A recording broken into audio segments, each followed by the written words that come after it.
Happy Halloween. How we doing? How we doing, guys? It's Halloween. What are we dressing up as today? Good We got morning, Cookie bud. Monster. Harm. How we doing? Dom. Good morning. Doing good, dude. Good morning. Nice. Good morning. I'm so happy to see you. Makes me want cookie. You as well, man. Nice. I had to rush have out the this rest of morning. the I wasn't suit? able to see the kid. No, I do. I do have the rest of the suit. It's just not here right now. I just wear this. I wear this to bed often, Yeah. just for myself. It's really comfortable. It's also really hot inside. Just to let your wife know that it could be worse. Oh, it always could be worse, I think. Depends on the day. Who knows what's happening? Oh my goodness. Cookie. Commercials now. Oh, we got commercials. Sorry, guys. That's what we got. You know, we have, if you guys ever want to help us out and ever subscribe to the channel, we would always appreciate it too, because we are always trying to show for you guys and just have a good content for you each morning here. So Dom, what's happening? Are you heading home today? Yeah. You are. Yep. Excellent. On to work probably like the morning, half a day, get my hair cut, and then hit the road. Try to get home a little early. All right. Excellent. I didn't get a haircut yet. I've been having a hard time getting a haircut. Obviously, I'm just hiding it underneath this mask. What's up? Is this a pilot costume? Is that what we call this? I'm just here, man. Did you stay up late to talk with the West Coasters? Did I? Was that last night? What were we doing? Was Anne having a No, I think she's having Ann one. shows next week. Yeah, it's on election night. Did you not even read this? I'm just kidding. It's next week on Tuesday. Obviously not. I did not at all. So who knows? I wasn't sure that was going on. But good morning, Blaze. Are the kids all set? Is Halloween happening for them? Are they in a good mood? Yeah, no one whined and cried. And it's a great meditation today about helicopter parenting. And it's hard. But yeah, the kids are in their costumes, and Mill wants to do a wardrobe change before she goes out trick-or-treating tonight. Just a reminder to every parent today. Anything you wanted to get done today, you're not going to get it done. Just not gonna happen. As opposed to any other day that you have kids. Well, no, especially like there's always like a 10 to 20% chance that you're going to get your stuff done. Today it's 0. You're not going to get anything done. Your kids are going to want to do just like all these things, and they're going to micromanage your day, and that's okay. That's what Halloween's about. Build those core memories. You won't get them back. So there you have it. Take your kids trick-or-treating. I think that's good. Instead of going so much into gratitude today, what is your favorite Halloween memory as a kid to set the stage for us to be out with our kids possibly later and really feel that we're giving them that core memory? What is your favorite Halloween memory? I think in college, I was who's the officer from Reno 911 that wore the like short shorts and the I don't know his name, but I know who you're talking about. Run with it. Yeah, I was him for Halloween one year. That was a lot of fun. I see it. You did mustache and everything? Yeah. I know I can't grow a beard, but like I have the ability to grow an amazing mustache and be like the handsomest guy on earth, but my wife just doesn't. It's not her cup of tea, and so it's a real battle because I think I'm like, she's like preventing the world from seeing this like beautiful, mustachioed face. Isn't next month grow a mustache for men's prostate cancer month? Every time I do it, my wife says she won't talk to me if I do it. All right. Well. Wait, but how many days out of the year is she there to be talking with you in person anyway? She's a busy mom. She's helping the family out. She's gonna be home like all of November. She's trying to travel less and be here more. So. Oh, nice. Okay, yeah. Got it. Well, then mustache is out. Not gonna happen. Or is it? Smooth face Blaze. Dom, what was your favorite Halloween memory as a kid? Um, so this one, I can't remember how old I was. It must have been in grade school, not quite in middle school yet. But um, this guy my mom was dating, Steve, who's one of my good friends. I still talk to him right now. He dressed up like he threw on one of my mom's bathrobes and put a couple of boxing gloves like in the chest, Yeah. and just like screamed and chased us around the neighborhood, and like was just being like crazy weird.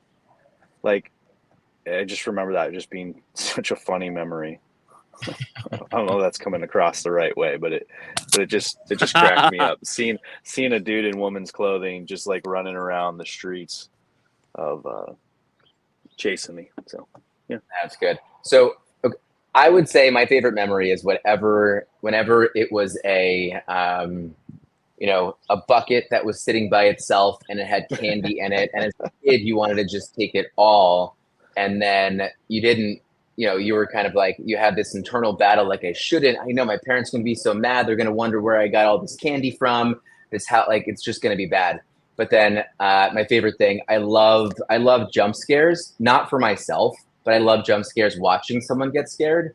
And so I've always really loved that when someone can set that up appropriately, where there's the bucket, kids reach in, they grab the whole thing, and they want to get it. And there's this one house I knew where the guy was laying down, and it looks completely just like a skeleton. And then he was there, and he jumped out, and he grabbed my friend, and that was one of my favorite memories. And so I hope more people are doing that. I want jump scares all day, every day. If it could be in my life all over the place, it'd be great. So. There was one in our house, around our house, where the guy would dress up as like a scarecrow, and it looked like just like a fake scarecrow, and then like he'd like jump out and go, "Rrr!" And like, oh man, it was scary. Are you gonna give your kids? Can you be that scarecrow guy? And Dom, can you be the cross dresser to like run around and chase the kid? That's gonna go over well. I don't. And not at this time, because the kids still need a lot of help. I think two parents to like walk them around. But in the future, yeah. Okay. No, but Blaze, didn't you read the reading? Like, you're supposed to let them get lost. Well, I was gonna ask you guys that question.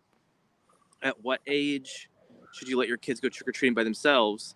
And then at what age should they stop trick-or-treating at all? Do you have an like, answer? Is your oldest going to go trick-or-treating, Tom? Yeah, she still goes trick-or-treating. And I think I had read, I don't know where I had heard it, but I'd heard something somewhere of like, there's a time period in the kid's life in their teenage years where it's getting to be like getting to be too cool to dress up, but they still, like every kid, including like, Blaze, you and me, and Jolly Jacko, like all of us still love candy in our grown-up years. So like the kids it's too cool to dress up, but they still love candy, and they still want to go walk around with their friends and maybe cause some mischief, but get some candy. So like you those kids that show up in just like t-shirts and like look like normal clothes, and they're like have sleeping bags, it's like they're going through like a hard time because they want to participate in this holiday, but they don't want to like wear a goofy costume. So like give them grace and like understand what they're going through, and like give them candy. Like, don't be like, oh, you didn't dress up, like get out of here. You know what I'm saying? Like, but yes, my teenager she's 16. She's still gonna go out. My middle child's actually the one who's kind of like on the fence on what she wants to dress up as. I still don't know what she's dressing up as. But I would say, to answer the other question, I would say probably like 4th, 5th, 6th grade range, like depending on like your neighborhood, depending on like how much street skills your child has, like, as you raise them, like that kind of age range for going alone. Like, I mean, not alone, like with a friend or with a couple of friends or with we would trust our 3 kids to go alone. Like the teenager and the middle schooler to watch the 5-year-old. And just because around our neighborhood, it's like nowheresville, you know, like it's not heavy traffic. It's not a through way to anywhere. Like the kids can do a loop around our block and, you know, never see a car driving down the street. So, I think here in the urban environment, it's definitely a little bit different. I know like there's so much, like you can go into a building and you can just kind of like hit a bunch of floors and get candy for the kids. And so there's a little bit of a safety kind of there, which I think is definitely a nice thing. It's like an easy way for us to allow them to get into some sort of autonomy. And that's pretty cool. We also have like, I know Dom, like, and that's how I grew up as well. Like there's so much space, but we were also in a neighborhood that was probably the more popular neighborhood to go trick-or-treating. But what was the age? I don't even know the age. It must have been like middle school at some time. But I don't know if it was much of a decision to let us go out on our own, or if it was more of like it was the utility within parenting to say like, okay, I have 3 kids. You guys have to go out on your own so I can focus on the younger kid. So I think that's kind of where that all started there. Craig, is there Halloween happening down by you in Australia? I don't know.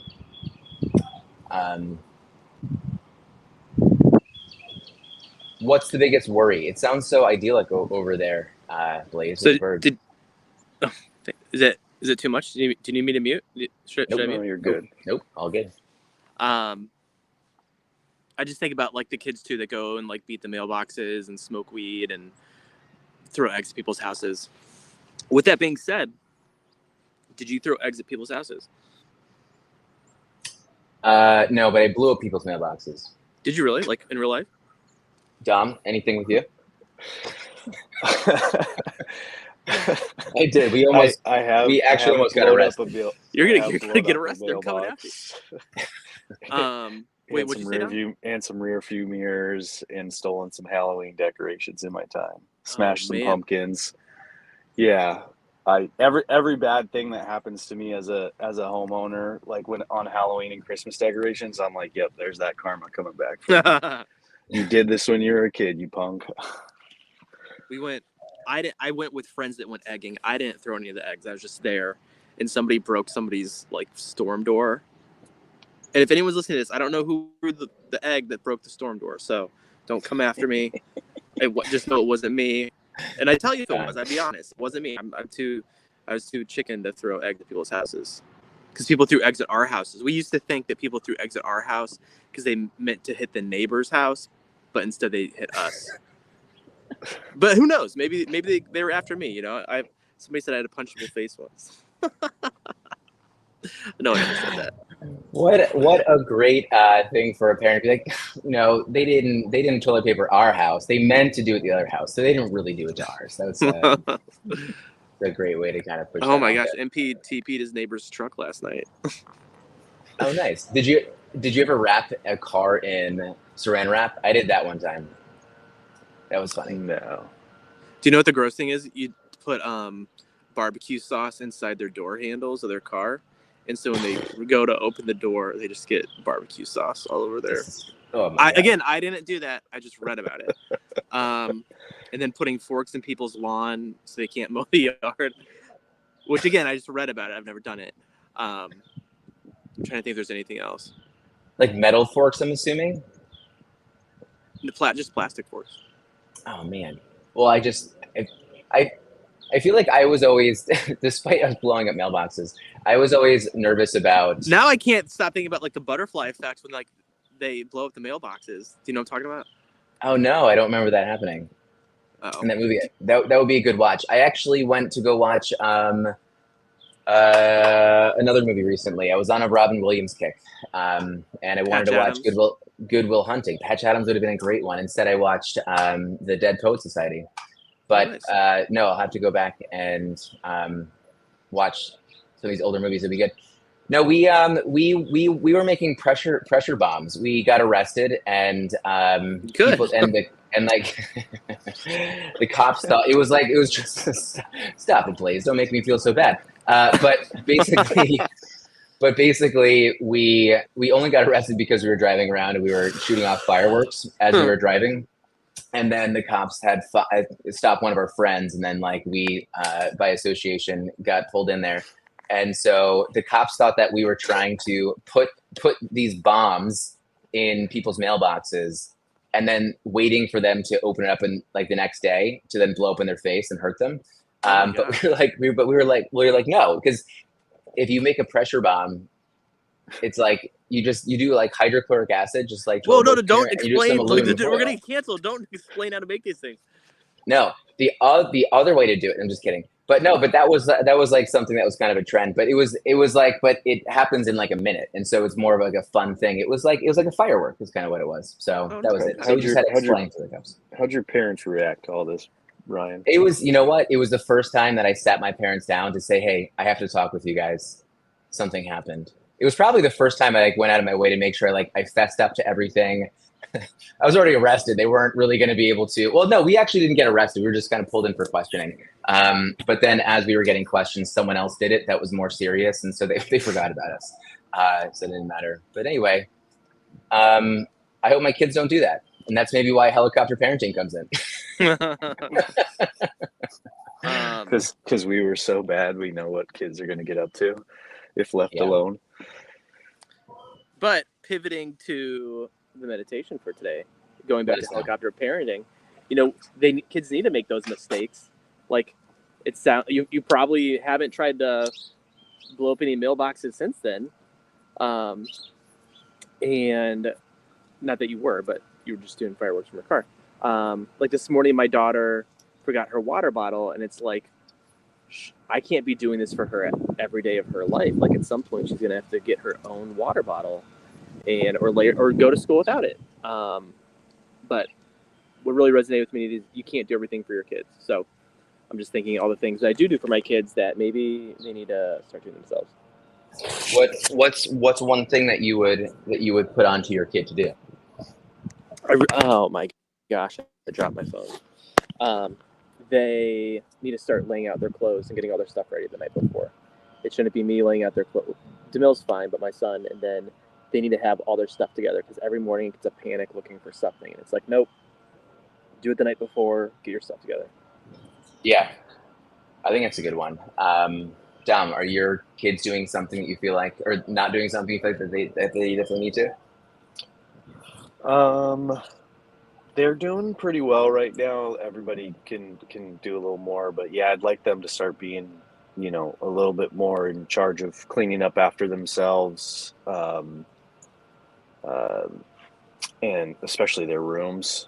But Bentley just started getting himself dressed, so that's been a really cool little thing. He's been working towards independence. He's getting a little bit off the iPad more and playing in the playroom a little more. So, you know, we're working in right directions. But yeah. Can I bring up something? I'm curious if you guys have stepped into this world at all. My daughter has been asking to buy. I don't even know what she's buying, to be honest, or what she wants to buy. But I think one of her friends is buying, like, this is a whole NFT discussion, like where NFTs kind of come in and where they start and where they stop. But my daughter's asking to buy things for her virtual house in one of her games, because one of her friends has like all of these things.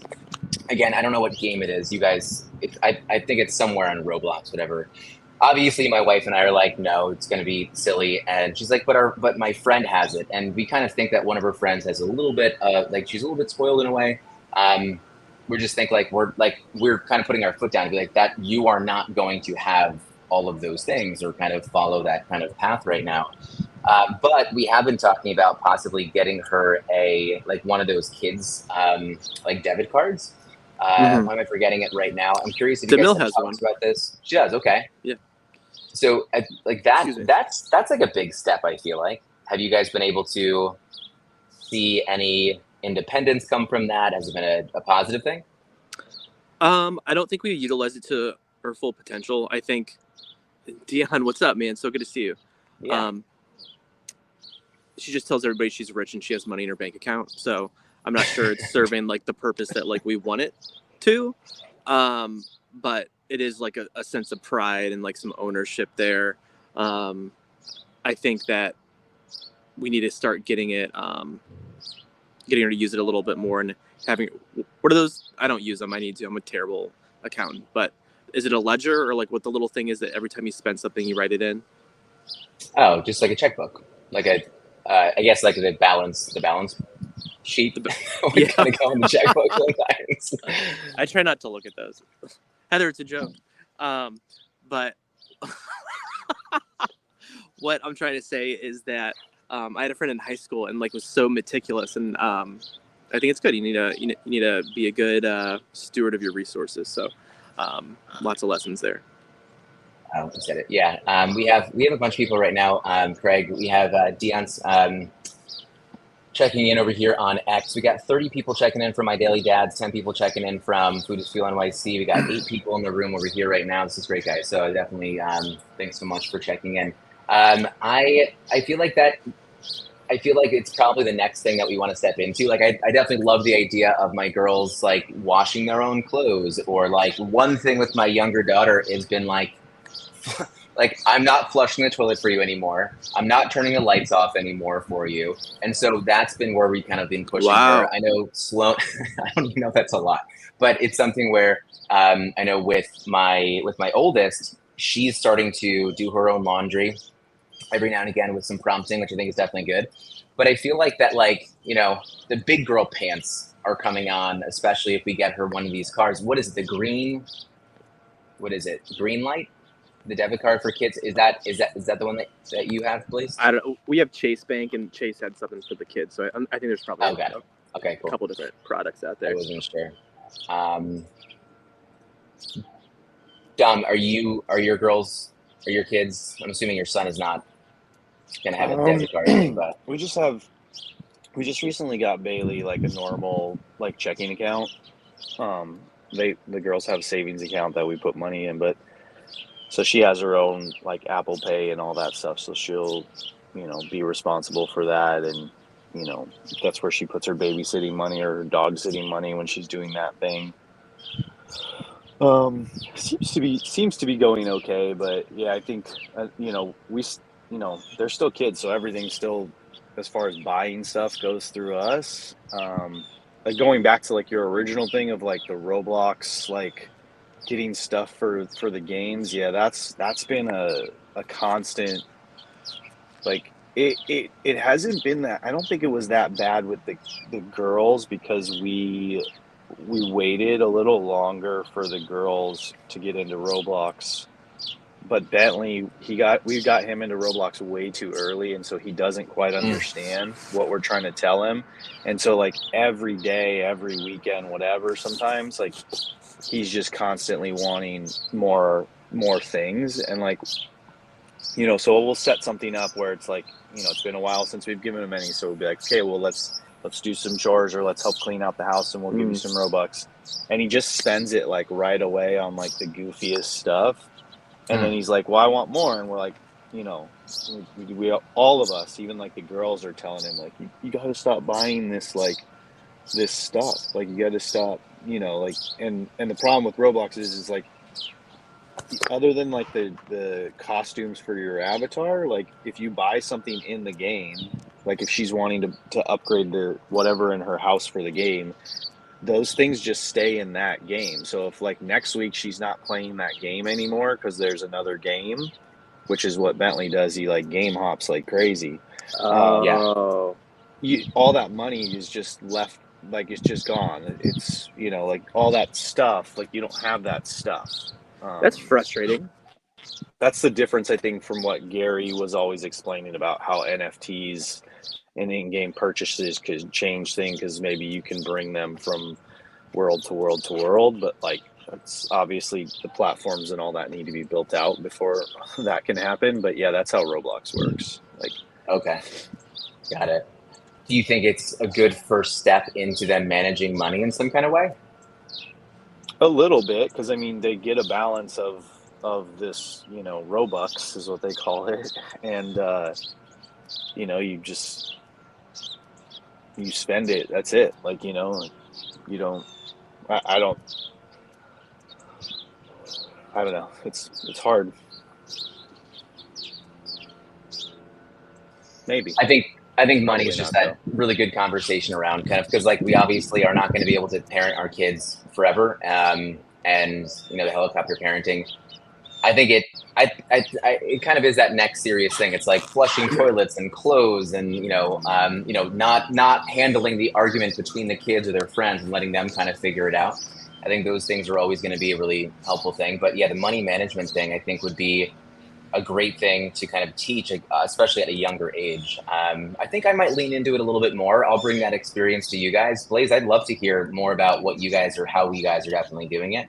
Because I think it's also one of those things where we can start building credit for the kids too. Yeah, that's so, true.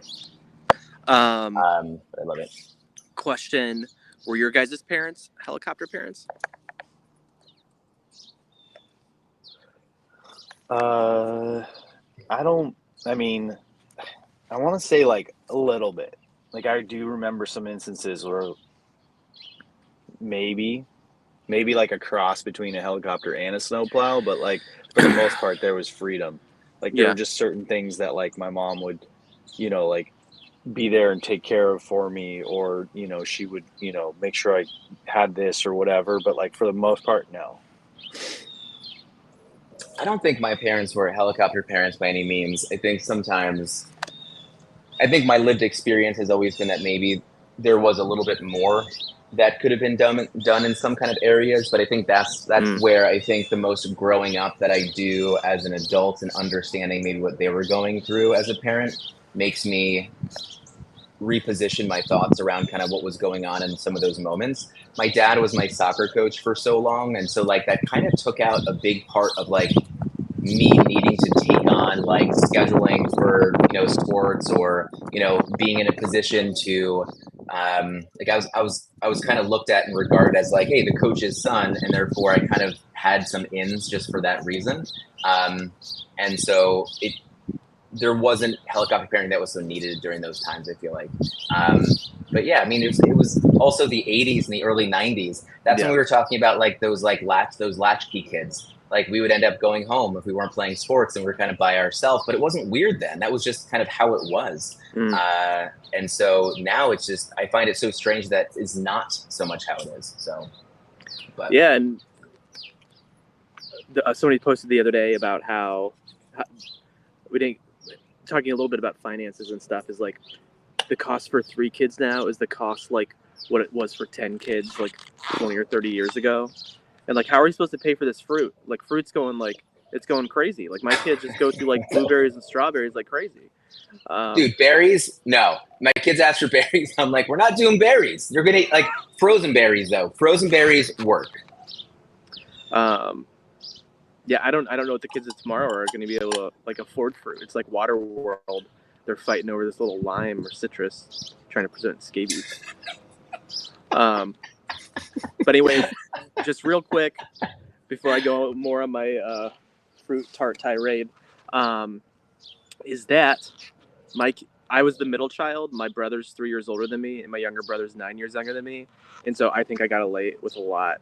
I think my parents parented me well. But I think that I didn't. I think I was like, if they just couldn't helicopter me because they were focused on my brother. So I think that's what I think. I definitely agree with that kind of thing. But it is that time, guys. I hope everyone has an amazing Halloween. I think it'll be good, guys. Any final words, Blaze? You want to sign us off? Just don't let that fruit spoil. But anyways, it is hearts with gratitude, cups, mugs with coffee. Have a good day, everybody. Happy Halloween.